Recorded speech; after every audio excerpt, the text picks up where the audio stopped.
तो कोरोना के अंदर मैं वापस नहीं गया था गांव, मैं जयपुर ही रहा था पूरे कोरोना, यही था मैं। और मेरा ये था कि यार जिस शहर ने रोजगार दिया उस शहर को छोड़ के क्या जाए, ये कोई तरीका थोड़ी हुआ कि कमाई करनी हो तब तो शहर, ऑर्डर लगा दो भाग के गांव। तो फिर कमाई करने वाले टाइम में गांव भी बैठा रहता तो यहीं रहेंगे, जयपुर छोड़ के नहीं जाएंगे। उल्टा मैं दादाजी को यहाँ लेके आ गया, मैं चलो आप, मौत आएगी तो गांव ही जाएगी, नहीं आएगी शहर में नहीं आएगी, कौन सा है। और उनकी मेरे साथ ट्यूनिंग खूब अच्छी है तो आगे। अब उन्होंने 10-15 दिन बाद उन्होंने कहा मेरे तो दाढ़ी करवानी है, हेयर कट करवाना है। उनके वो है कि थोड़ी सी दाढ़ी आ जाए तो उनको चुभने लग जाती है, तो गांव में तो जाकर करवा के आ जाते हैं वो। अब कोरोना में तो कोई दुकान भी खुली नहीं। फिर मैंने इधर उधर से कहीं से एक नंबर कबाड़े और कोई एक बंदा मिल गया, तो उनका सर मैं घर पे आके कर जाऊंगा यार, सबसे अच्छा रुपए थोड़ा ज्यादा ले लो, घर पे आके कर जाओ। तो घर पे आके कर जाते हैं। तो एक दिन, अब वो 15 दिन फिक्स था, हर 15 दिन बाद मेरे कदे बुला उसको।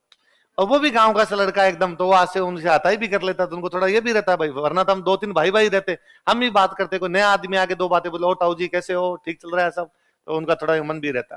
तो मैं उसको बुला लेता। तो एक दिन वो चेयर पे बैठे बैठे सेविंग करवा रहे, उनकी वो सेविंग भी, मैं सामने सोफे पर बैठा बैठा कुछ पढ़ रहा था। फिर उसको कहे, वो कहेंगे दाढ़ी काट दे। तो उसने मेरी तरफ देखते, मैं भी अचानक चमका, इनके ऐसा क्या हुआ, तो क्या हुआ, तो क्या इसकी कर दे, दाढ़ी कर दे। तो यार नहीं नहीं भैया की खूब अच्छी लग रही है, मैंने तो पिछली बार खुद ही इनको कहा था कि बढ़ा लो थोड़ा, शेप में आ जाएगी सही एकदम, उसने अपने लॉजिक दिया। अरे कौन सी अच्छी लग रही है, ये सुबह सुबह जब छाछ पीता है, दही खाता है, पूरा हो जाता है। यार इनके लॉजिक अलग प्रकार के हैं। लिखो जनजाति, सकारात्मक लिख लो, मैं बता दू। हाँ फिर ये उसको मैंने कहा थोड़ी थोड़ी कम कर दे, उसने थोड़ी थोड़ी कम, तो वो भी राजी हो जाए, बात ठीक। फिर बीच में और कोरोना में साफ भी करवा ली थी, तो उनको थोड़ा ठीक लगा कि हाँ ठीक करवा रहा, थोड़ी बहुत बात मान लेता है।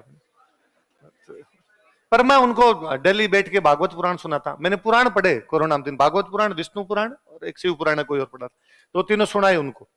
कि मैं दिल्ली उनको बिठाता, मैं उनको आता है पुराने टाइम में पढ़ा हुआ है, और अब आंखें साथ नहीं देती, तो अब उनसे पढ़ा नहीं जाता। फिर मैं उनको पढ़ा पढ़ा के सुनाता, और उनको खूब सारी बातें पता होती, तो मैं पूछता भाई ये लाइन क्यों है, तो उसके अर्थ भी बता दिया करते, तो उनका वो थोड़ा ठीक रहता है। गांव होता तो मेरे को पुराण कौन सुनाता, तो यहाँ पे तो तुम थोड़े पुराण वगैरह सुना देता है। बाकी मुझे ये लगा था कि वो टीवी देख लेंगे, पर उनका कोई इंटरेस्ट नहीं, 1% इंटरेस्ट नहीं। उल्टा मैं टीवी लगा था, बंद कर यार, क्या लगा दिया। कारण उसका, क्योंकि एक तो मैं देखता कि रामायण महाभारत दिखा दूंगा सारी की सारी, वो सब हिंदी में आते हैं, उनके लैंग्वेज बैरियर, उन्हें लगता मैं यूं पढ़ा हुआ सुनाऊं, वो भी हिंदी में मैं सुना रहा हूं, पर वो उनको समझ में आता है, पर यूं बोले वेन वो डायलॉग सन उनके यूं पल्ले पड़ते नहीं सीधे सीधे, तो फिर उनके आंखें साथ नहीं देती इतना। तो फिर वो था कि हाँ तो पढ़ पढ़ के सुना दे, या फिर उनको किसी ने यूं बता दिया था कि काफी सालों से बताया हुआ है कि इतनी बार आप यदि माला फेरते हो तो स्वर्ग मिलता है ना।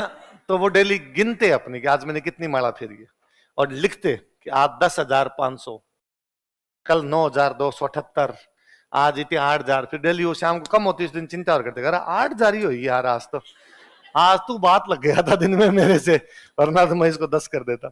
समय का थोड़ा वो नहीं रहता। सुबह ये था उनके, भाई 4 बजे उठ जाते हैं, तो गांव में 4 बजे उठ जाते हैं, तो मम्मी या गांव रहते हैं तो ताई जी ने वो चाय बना के दे देते हैं। या मैं था कि भाई आप तो जब भी उठो, वैसे 4 बजे मेरी आंख खुले नहीं खुले, पर आप तो मुझे उठा देना, मैं चाय बना दूंगा आपको।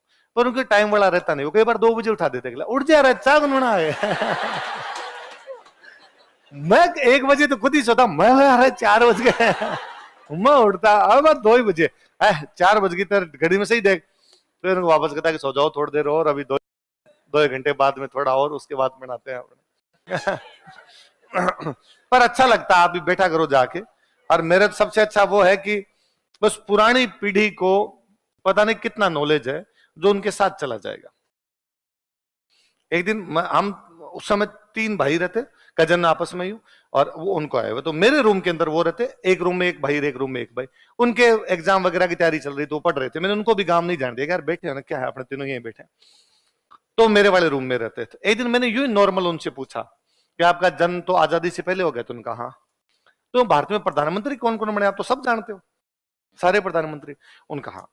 वो अक्सर ज्ञान है उनको, एक दिन भी स्कूल नहीं गए हुए, केवल यूं लिखना आता है, पढ़ना आता है उनको, वो घर में सीख जाया करते, चाचा ताऊ टाइप सिखा दिया करते होंगे। मैंने पूछा कौन कौन प्रधानमंत्री बने, तो उनका पहले प्रधानमंत्री नेहरू जी थे।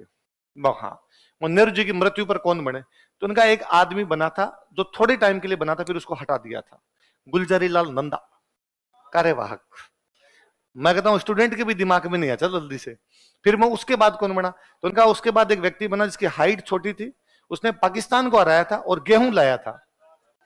अब देखो शास्त्री नाम याद है, गेहूं लाया था मतलब हरित क्रांति। ये अपना क्वेश्चन होता है हरित क्रांति कौन से प्रधानमंत्री के काल में भी थी। पाकिस्तान हराया था 65, हाइट कम थी शास्त्री जी की। उसके बाद वो वापस बना था जो नेहरू जी के मरते बना था, गुलजारीलाल नंदा। इसका मतलब गुलजारीलाल नंदा 2 बार कार्यवाहक है। उसके बाद इंदिरा के बाद बॉम्बे का सेठ मोरारजी देसाई बॉम्बे का बिजनेसमैन था, बहुत बड़ा। पहले बॉम्बे के मुख्यमंत्री हुआ करते और वित्त मंत्री रहे हुए थे वो, तो खजानो संभालतो, उनकी भाषा में पहला खजानो संभालतो फिर भी प्रधानमंत्री बना दिया। मतलब पहले वो वित्त मंत्री था, बाद में वो प्रधानमंत्री। मैं उसके बाद चौधरी चरण सिंह, तो उनके वैसे कि चौधरी चरण सिंह सीधे आदमी थे और इंदिरा गांधी ने उनको कहा कि मैं आपको प्रधानमंत्री बना दूंगी और आप एक बार देश का दौरा करके आ जाओ। वो दौरा करके आए तो इंदिरा गांधी ने कहा मैं नहीं बनाऊंगी। अब उनके बाद तो ऐसे आता, जबकि है ये कि चौधरी चरण सिंह को कांग्रेस ने बाहर से समर्थन दिया और फिर समर्थन वापस ले लिया, तो वो एकमात्र अपने प्रधानमंत्री जो कभी संसद नहीं जा पाए प्रधानमंत्री के रूप में। फिर इंदिरा, फिर राजीव के बाद तो क्या यूपी को राजा वीपी सिंह राजा था, तो यूपी को राजा। फिर चंद्रशेखर।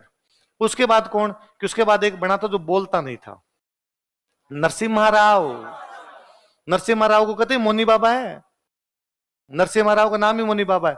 उसके बाद वाजपेयी।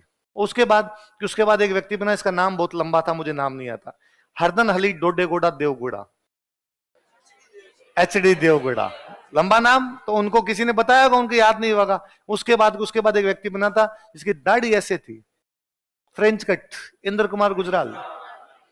मैं उसके बाद वाजपेयी बना था, 13 महीने में भाई हटा दिया था उसको। उसके बाद वापस वाजपेयी बना था। उसके बाद फिर तो ये सरदार जी मनमोहन सिंह जी बन गए थे। फिर अब तो मोदी है ही।